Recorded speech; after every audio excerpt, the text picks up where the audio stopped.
একটা সময়ের পর গিয়ে জানো তো মেয়েরাও না পরিবারের বোঝা হয়ে যায়। তখন মা বাবা ভাবে যে মেয়েকে বিয়ে দিতে হবে, কিন্তু এটা ভাবে না যে মেয়েটার নিজের পায়ে দাঁড়ানোর দরকার, মেয়েটাকে চাকরি বাকরি করা দরকার। একটা 15 বছর বয়সে মেয়েটা যদি গিয়ে 30 বছর বয়সে সংসারটা ভেঙে যায়, তার থেকে যদি তুমি 30 বছর বয়সে বিয়ে করে সেটা যদি 60 বছর বয়স পর্যন্ত নিয়ে যাও, সেটা অবশ্যই অনেক বাস্তবীয়। কারণ মানুষের মানে একটা বিয়ে মানেই তো শুধুমাত্র শারীরিক সম্পর্ক না, একটা বিয়ে মানে দুটো মানুষের মনের মিল, তার একটা নিজের বন্ধু পাওয়া, তার মনের সব কিছু কথা শেয়ার করা, এটাই হচ্ছে একটা বিয়ের মানে আমি সেটুকুনি বুঝি। তো হ্যালো এভরিওয়ান, আমি সঞ্চিতা, আমার এই ছোট্ট চ্যানেলে তোমাদের সবাইকে স্বাগত জানাই। তো সকালবেলা প্রথম উঠে কাজ হচ্ছে আমার ঘর ঝাঁট দিয়ে, তারপরে হচ্ছে ব্রাশ করে চা খাওয়া। কারণ এই চা না খেলে আমি শরীরে এনার্জি পাই না। চা খেলে কী হয় বলো তো, সারাদিনের সমস্ত কাজকর্ম করতে এনার্জি পাই। তো চা খেয়ে নিয়েছি, চা খাওয়ার পর এখানে সবজি ছিল কিছু, তো ভাবলাম যে এই কটা সবজি ফ্রিজে পড়েছিল, তো এগুলি কাটলাম। মা বলে একটু পটল আলুর তরকারি কর, আমি খেয়ে বেরিয়ে যাব, কারণ মা যেহেতু কাজে যাবে। সেই জন্য সকাল সকাল উঠে আমি আগে ব্রাশ করে আগে রান্না করি, তারপরে বাদবাকি যা কাজ থাকে সেগুলো করি। তো এখানে কাপগুলো জানো তো একটা একটা করে সব কাপ ভেঙে গেছে। তোমাদের তো আগের ভিডিও দিয়ে বলেছি আমি শখ করে অনেক কাপ কিনি, আমার কাপ কিনতে প্রচণ্ড ভালো লাগে, জানি না কেন। তো এখানে উচ্ছেটা ভেজে নিয়েছিলাম, উচ্ছে ভাজা কুটেছিলাম, আমের চাটনি কুটেছিলাম আর পটল আলু। তো দেখা যাক কী হয়, উচ্ছে ভাজা করবো না কী করবো সেটা এখনও ডিসাইড করিনি, তো জানি না কী হবে।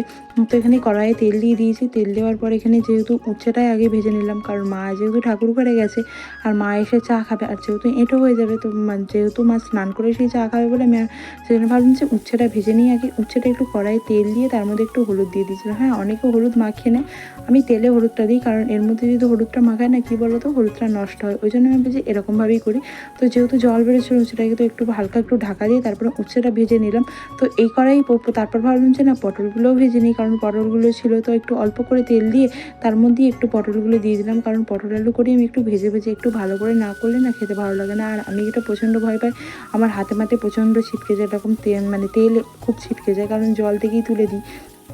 জলটা ঝরিয়ে দিতে হতো, কিন্তু খুব তাড়াতাড়ি করছিলাম, কারণ মা যেহেতু খেয়ে বেরিয়ে যাবে, ওই জন্য মা বলে একটু রান্নাটা কর, আমি খেয়ে বেরিয়ে যাবো, ওই জন্য তাড়াতাড়ি করে খুব রান্না করছিলাম। তো এখানে পটলটা ভাজতে দিয়েছি, তারপরে একটু নুন দিয়ে দিলাম, কারণ পটলগুলো একটু নুন না দিলে না খেতে ভালো লাগবে না, সেই জন্য এখানে নুন দিয়ে দিয়েছি। তো পটলগুলো ভাজা হয়ে গেছে, তার মধ্যে আরেকটু তেল দিয়ে দিয়েছি, দিয়ে তার মধ্যে আবার দিয়ে দিয়েছি আলুগুলো। আলু পটল সব একসাথে ভাজা হতো, কিন্তু আমি একসাথে ভাজি না, একবার একবার করে ভেজে নিই। তারপর যে তেলটুকু বেঁচে থাকে তার মধ্যে হয়তো অল্প একটু তেল দেওয়া। আর আমি বারবার কেন হাত দিই বলো তো, একটু এঁটো কাটা হয়ে গেলে না আমি একটু বিচার করি এগুলো, কারণ আমি যেহেতু সোমবার করি, এঁটো কাটা হয়ে গেলে আমি এগুলো খেতে পারবো না। তো এখানে 5 ফোড়ন, একটা শুকনো লঙ্কা, একটা তেজপাতা দিয়েছি, তারপরে এবার এখানে মশলা দেবো। আর এখানে ভাত বসিয়ে দিয়েছিলাম, মা ওই যে মা চা খেয়ে নিয়েছে, মায়ের চা খাওয়া হয়ে গেছে, একটা তেজপাতা দিয়ে ভালো করে একটু নিয়ে তারপরে এখানে মশলাটা আমি যেহেতু আগের দিন রাত্রেই করে রেখেছিলাম, আদা জিরে সব কিছু করে রেখেছিলাম, আর একটু পেঁয়াজ দিয়েছিলাম, এখানে আদা জিরে রসুন সব কিছু একসঙ্গেই বেটে রেখেছিলাম।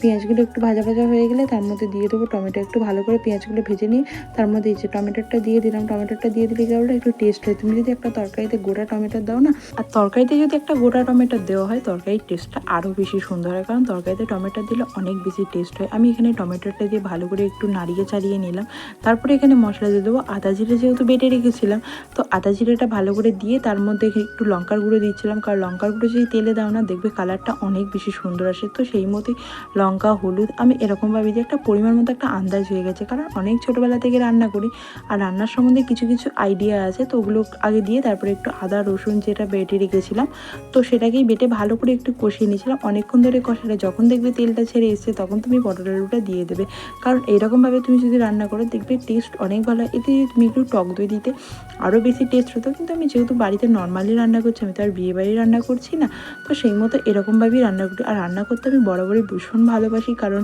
পড়াশোনার পাশাপাশি রান্নাটাও করেছি, পড়াশোনাও যেমন করেছি, সমস্ত দিক বজায় রেখে সমস্ত কাজ করেছি। আর কি বলতো, অনেকে ভাবে যে যারা রান্না করে তারা আদার্স কোনো কাজ পারে না, এটা কখনোই নয়। কারণ একটা মেয়ে যেমন রান্না করতে পারে, সমস্ত কিছু ঘরের কাজও করতে পারে, বাইরের কাজও করতে পারে, কারণ তার মধ্যে সেই ক্ষমতাটা ভগবান দিয়েছে।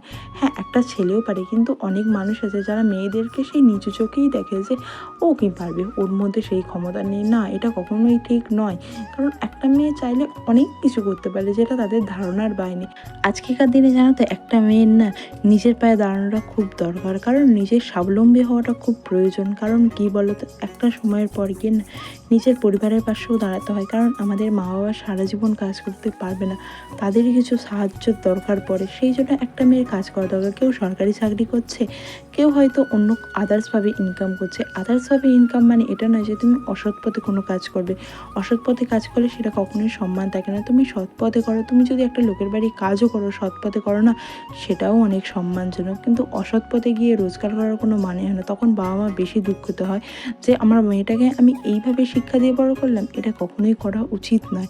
তো আমার মনে হয় একটা মেয়েকে নিজের পায়ে আগে দাঁড়ানো দরকার, তারপর তার বিয়ে থাওয়া এইসবের সমস্ত কিছু করা দরকার। হ্যাঁ, একটা সময়ের পর গিয়ে মেয়েদের বিয়ের দরকার, 30 বছর বয়সের মধ্যে প্রত্যেকটা মেয়েরই বিয়ে দরকার। কারণ আগেকার দিনে অনেক ছোটো ছোটো বয়সে মেয়েদের বিয়ে হয়ে যেত, কিন্তু এখন সেটা হয় না। এখন মিনিমাম মেয়েটাকে 25-26 বছর বয়সে তবেই সেই মেয়েটাকে বিয়ে দেয়, কারণ সে নিজের পায়ে দাঁড়াচ্ছে, সে ম্যাচুয়ার হচ্ছে, তবেই না সে পারে। বিয়ে মানেই তো শুধু এটা নয় যে বিয়ে করলাম, একটা শারীরিক সম্পর্ক হলো, ব্যাস বিয়ে। বিয়ে মানে এটা কখনোই নয়। আমি যেটুকানি মনে করি, বিয়ে মানে দুটো মানুষের মনের মিল। সে একটা বন্ধু পাবে, সে তার নিজস্ব সমস্ত কথা শেয়ার করতে পারবে, দুটো পরিবারের মধ্যে মিল থাকবে। এটাই হচ্ছে একটা বিয়ের মানে। বিয়ে হলো এই যে হুটহাট করে একে বিয়ে করে নিলাম, ওকে বিয়ে করে নিলাম, তারপরে 2 মাস পরে ওকে ছেড়ে দিলাম, তাকে ছেড়ে দিলাম, এটা কখনোই একটা বিয়ের সমস্যার সমাধান নয়। বিয়ে একটা পবিত্র বন্ধন, আমি সেটা মনে করি। তো সেটাই আমার মনে হয়। তো এখানে যেহেতু মাছটা ভাজা হয়ে গেছে, মাছটা ভেজে নিয়ে এখানে কিছুটা তেল তুলে রেখেছিলাম, কারণ ওই যে বললাম উচ্ছেটাকে বললাম কী করবো ভেবে পাচ্ছি না, তো উচ্ছেটাকে ভাবলাম যে একটু চচ্চড়ি করি। তো এই জিনিসটা খেতে আমার খুব ভালো লাগে। আমার ভবিষ্যতে ইচ্ছা আছে যে আমি একটা রেস্টুরেন্ট খুলবো, সেটা বাড়িতেই হোক বা কোনো জায়গায় হোক, জানি না ভগবান সেটা কখনো ফুলফিল করবে কি না। পরিস্থিতি অনুযায়ী সমস্ত কিছু শেয়ার করবে, কারণ আমি রান্না করতে বরাবরই বললাম না ভীষণ ভালোবাসি। তো তোমরা তো দেখলে আমার পটলের তরকারি হয়ে গেছে, তারপরে এখানে মাছটা ভেজে নিয়েছিলাম, যে একটু তেল তুলে রেখেছিলাম ওটা উচ্ছে আলুগুলো ভাজবো বলে। তো এখানে মাছের এখানে ঝালটা বসাবো। তো এখানে আদা জিরে রসুন যে মশলাটা ছিল ওটা দিয়েই করছিলাম, আর একটু সর্ষে দিয়ে দিলাম, কারণ এটা দিলে খেতে ভালো হয়, টেস্টটা ভালো আসে, সেই জন্য এখানে মাছটাকে দেবো। এবার যখন জলটা ফুটে যাবে, তখন এই মশলার জলটা ফুটে যাবে, তখন তার মধ্যে একটু দিয়ে দেবো মাছগুলো, কারণ আমাদের 3 জন মানুষ আছে, 3 পিস মাছ করেছি। তো এখানে অল্প মধ্যে জলটা যখন ফুটে গেল, তখন ওর মধ্যে মাছটা দিয়ে মাছের ঝালটা নামিয়ে নিলাম। আর ওই যে একটু তেল বাঁচিয়ে রেখেছিলাম, ওই তেলটা দিয়ে ভাজবো, হচ্ছে উচ্ছে চচ্চড়ি করবো। এটা কিন্তু তোমরা যদি কেউ খেতে চাও অবশ্যই বাড়িতে ট্রাই করো। কারণ আমি কি করি বলো তো, আজকে যেহেতু মাছের তেল ছিল, তো আমি তেল দিইনি, কারণ আমি ভুলে গেছিলাম মাছের তেল আছে, আমি এটা প্রচণ্ড ভুলে যাই। তো মাছের তেলটা দিয়ে দিলাম, তার মধ্যে একটু দিয়ে দেবো একটু ফোড়ন, একটা শুকনো লঙ্কা, একটু ফোড়ন শুকনো লঙ্কা দিয়ে তার মধ্যে দিয়ে দেবো আলুগুলো যখন একটু ভাজা ভাজা হয়ে যাবে, তার মধ্যে তুমি ওই যে আদা জিরেটা করে রেখেছো না, কষে রেখেছো, ওই আদা জিরেটা দিয়ে ভালো করে একটু কষিয়ে নেবে। দেখবে তার মধ্যে একটু যখন ফুটে যাবে, তার মধ্যে একটু সর্ষে দিয়ে তারপর উচ্ছেগুলো দিয়ে দেবে। খেতে এত অসম্ভব সুন্দর হয়, কি বলবো তোমাদের। তোমরা চাইলে অবশ্যই বাড়িতে ট্রাই করো। দেখো আমার এখানে আলুগুলো ভাজা হয়ে গেছে। আলুগুলো যেহেতু ভাজা হয়ে যাবে, একটু লঙ্কার গুঁড়ো দিয়েছিলাম, আদা জিরে রসুন তো ওটা বাটাই আছে। তারপর সেই মশলাটা 1 চামচ দিয়ে ভালো করে একটু কষিয়ে নিয়ে তার মধ্যে জল দিয়ে মাখা মাখা করে একদম নামিয়ে নেবে। আর তুমি যদি এটা গরম ভাতের সঙ্গে খাও না, দারুণ টেস্ট হয়, বিশ্বাস করো। আমার এই দিয়েই ভাত খাওয়া যায়। আমরা যেহেতু আজকে 2টো তরকারি করছি, কিন্তু আমি খাবো হচ্ছে এই উচ্ছে চচ্চড়ি দিই, কারণ এই উচ্ছে অনেকে খেতে পছন্দ করো না, কিন্তু এইভাবে যদি খাও দেখবে, সত্যি বলছি ভীষণ সুন্দর লাগবে। তোমরা অবশ্যই বাড়িতে একবার ট্রাই করে দেখো আমার এই রেসিপিটা। আমি চেষ্টা করবো তোমাদের সঙ্গে সুন্দর সুন্দর রেসিপি শেয়ার করার। আর তোমাদের যদি আমার ভিডিও ভালো লাগে অবশ্যই আমার পাশে থেকো, কারণ তোমাদের সাপোর্ট ছাড়া কখনোই এগোনো সম্ভব নয়। কারণ তোমরা চাইলে অনেক কিছু করতে পারো, তোমরা আমাকে একটু সাপোর্ট করে একটু ভালোবেসো। আমি তো তোমাদের থেকে টাকা পয়সা চেয়ে হেল্প চাইছি না, আমি চাইছি তোমাদের একটু ভালোবাসা। কারণ দেখো, আমি এখানে আমার প্রতিদিন ভিডিও দেবো, আমি তোমাদের সাথে আমার মনের কথা শেয়ার করব। কারণ দেখো, একটা সময়ের পর গিয়ে দেখবে না, জীবন থেকে না অনেক বন্ধু হারিয়ে যায়। তোমার স্কুল লাইফে যে বন্ধু ছিল সেই বন্ধু এখন নেই, তোমার কলেজ লাইফে যে বন্ধু ছিল সেই বন্ধু এখন নেই, কিন্তু এরপর যে তোমার বন্ধুটা আসবে না, সেটা তোমার সারা জীবন থেকে যাবে। কারণ আমাদের মানে জীবনটা তো সেই চক্রগুড়ের মতো, চক্র আকারে তো ঘুরেই যাচ্ছে না।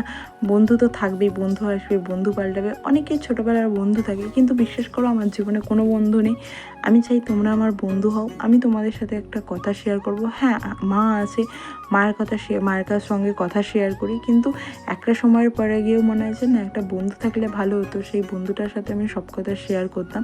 তো এখানে যেহেতু রান্নাবান্না হয়ে গেছে, তো ঘরটা মুছে নিচ্ছিলাম। আর আমি চাইবো তোমরা আমার পাশে থাকো, সাথে থাকো, কারণ তোমাদের আমি বন্ধু করতে চাই।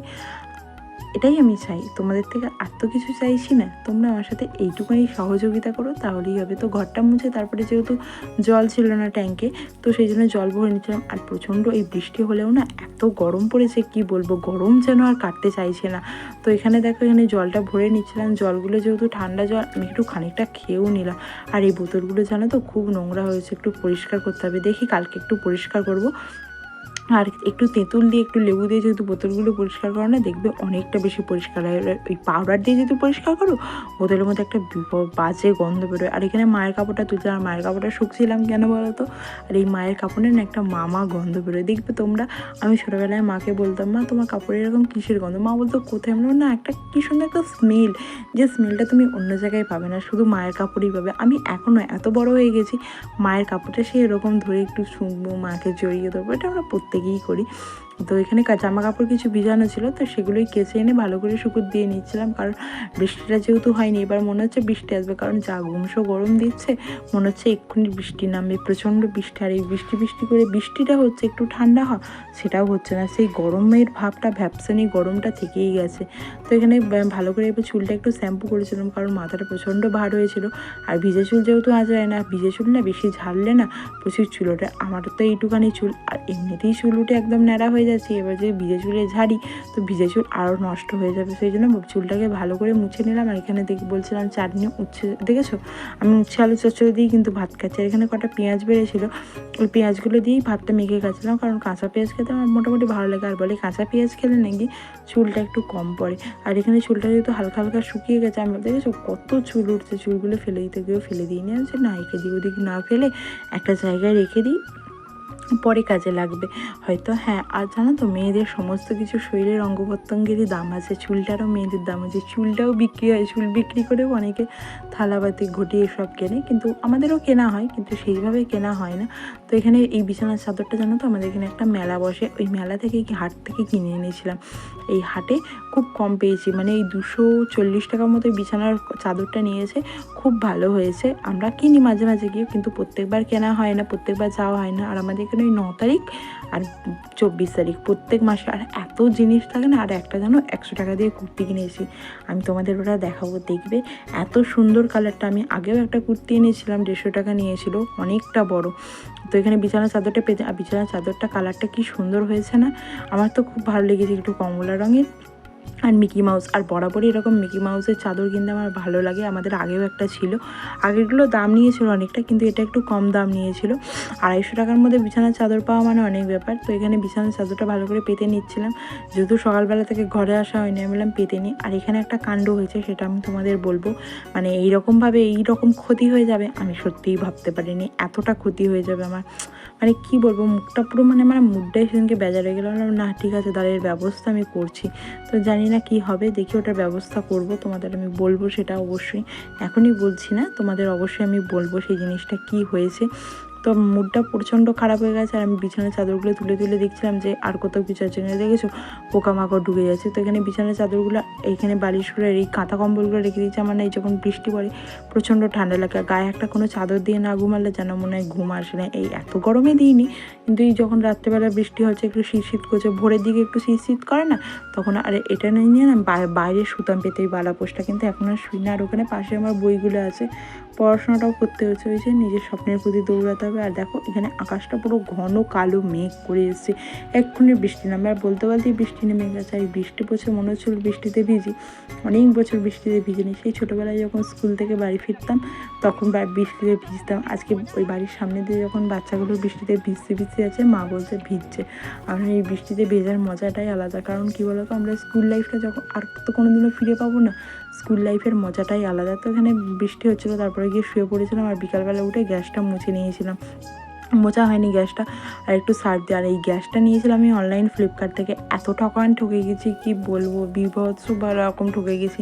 আমার খুব শখ ছিল যে এরকম 3 বার্নার ওভেন নেবো, একটু ওপরে গ্লাস থাকবে, কিন্তু নিয়ে দেখেছো কি ঠকান ঠকেছি, চারিদিক থেকে ফেটে আছে। তারপরে সন্ধ্যাবেলা একটু চা করে নিয়েছিলাম, যেহেতু বৃষ্টি পড়ছে তো চা খাচ্ছিলাম। তাহলে চলো আজকের ব্লগটা এই পর্যন্তই থাকলো, সবাই ভালো থেকো, সুস্থ থেকো, সাবধানে থেকো। আর ভিডিও ভালো লাগলে একটা লাইক, একটা কমেন্ট, একটা সাবস্ক্রাইব।